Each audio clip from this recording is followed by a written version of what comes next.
प्रदेश के अंदर pick and choose करके कोई व्यक्ति किसी भी इन्वेस्टर को यहां से बाहर जाने के लिए मजबूर नहीं कर सकता है, क्योंकि सब कुछ जो कुछ भी है एक सिंगल विंडो प्लेटफॉर्म पर है।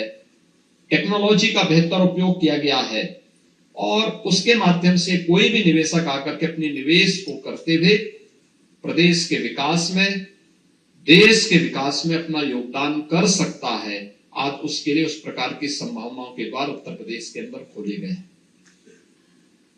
यह संभावना 2017 के पहले भी थी,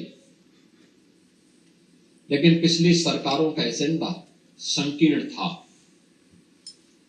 उनके एजेंडे एक सीमित दायरे में थे,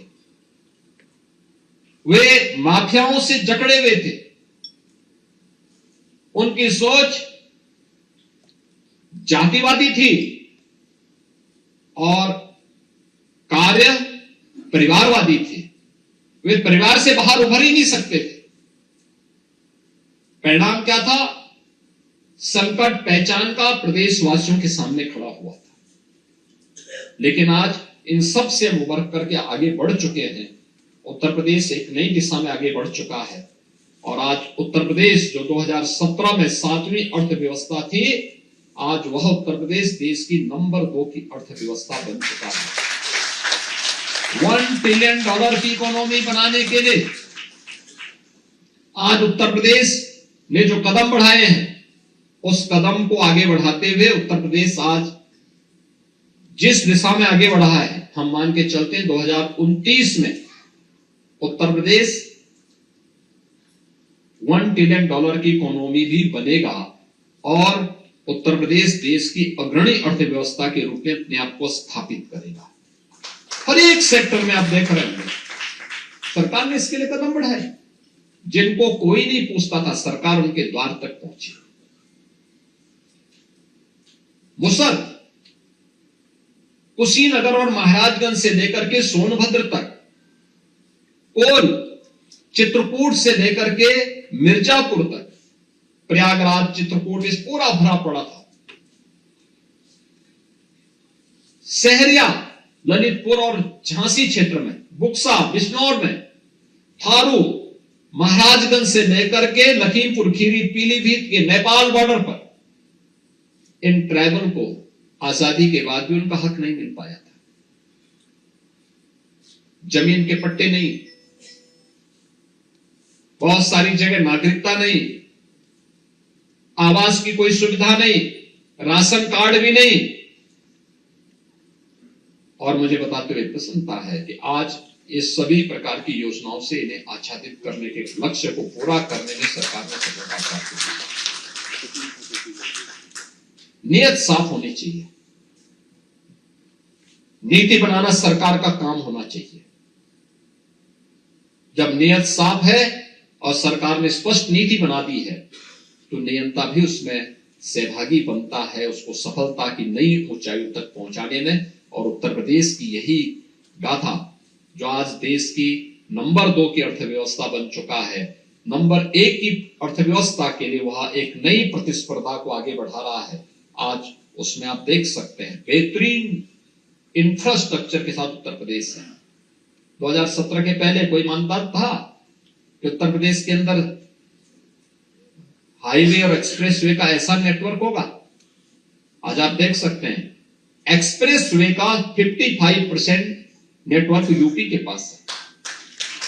देश की सबसे अधिक मेट्रो का संचालन उत्तर प्रदेश कर रहा है। देश के अंदर हाईवे और इंटरस्टेट कनेक्टिविटी बेहतरीन यूपी के पास है। रेलवे का सबसे बड़ा नेटवर्क यूपी के पास है। एयर कनेक्टिविटी का सबसे अच्छा नेटवर्क यूपी के पास है। देश की पहली रैपिड रेल यूपी के अंदर चली है और देश का पहला इनलैंड वाटरवे यूपी के अंदर चला है। देश के अंदर भारत सरकार के द्वारा संचालित 45 से अधिक स्कीम को उत्तर प्रदेश लीड करता है। नंबर 1 पे उत्तर प्रदेश रहता है, या बहुत होगा तो नंबर 2 की टॉप 2 में यूपी रहता है। ये नए भारत का नया उत्तर प्रदेश है और नए उत्तर प्रदेश प्रधानमंत्री मोदी जी के विजन को जमीनी धरातल पर उतार करके आज अपनी सामर्थ्य की ताकत का प्रत्येक क्षेत्र में अपनी सामर्थ्य देशवासियों के सामने रख रहा है। आज उत्तर प्रदेश देश की एक बेहतरीन अर्थव्यवस्था के रूप में अपने आप को स्थापित करने की दिशा में आगे बढ़ा है। हर एक सेक्टर में जिस उत्तर प्रदेश में कोई निवेशक निवेश करने के लिए नहीं आता था, 2017 के पहले तो एक सपना था कि हम कोई इन्वेस्टर समिट यूपी के अंदर करें, ये एक सपना था। याद करिए 1947 में जो देश आजाद हुआ हो, उसकी सबसे बड़ी आबादी का राज्य अपने यहां 70 वर्षों में एक भी इन्वेस्टर समिट न किया हो किसी भी सेक्टर का। हमारे पास सबसे अधिक संभावना एग्रीकल्चर के फील्ड में थी, उसी सेक्टर में किए होते नहीं किया। और औद्योगिक निवेश की संभावना यहां पे थी, उसमें किए होते नहीं थी। टूरिज्म में किए होते नहीं किया। अन्य सेक्टर में किसी एजुकेशन में किए होते, यूपी तो एजुकेशन का भी हब था, नहीं किया। क्योंकि उन लोगों ने उत्तर प्रदेश की माफियाओं के सामने घुटने टेके हुए थे, उनके सामने इनकी जबान नहीं खुलती थी। माफिया के इशारे पे सरकारें चलती थी। वह पेशेवर अपराधी माफिया रहा हो, खनन माफिया रहा हो, भू माफिया रहा हो, वन माफिया रहा हो या पशु माफिया रहा हो, ये सभी अपने इशारे पे सरकारों को नचाते थे। और आज उत्तर प्रदेश में पिछले 8 वर्ष के अंदर ये डबल इंजन की सरकार ने जो कार्य प्रारंभ किए, आज परिणाम सामने है। आज माफिया मुक्त भी है, दंगा मुक्त भी है, गुंडा मुक्त भी है, अपराध मुक्त भी है। परिणाम देश के अंदर टूरिज्म के ड्रीम डेस्टिनेशन के रूप में उत्तर प्रदेश ने अपने आप को स्थापित किया है। तो निवेश के लिए भी सबसे इन्वेस्टमेंट फ्रेंडली स्टेट के रूप में आज उत्तर प्रदेश जाना जाता है।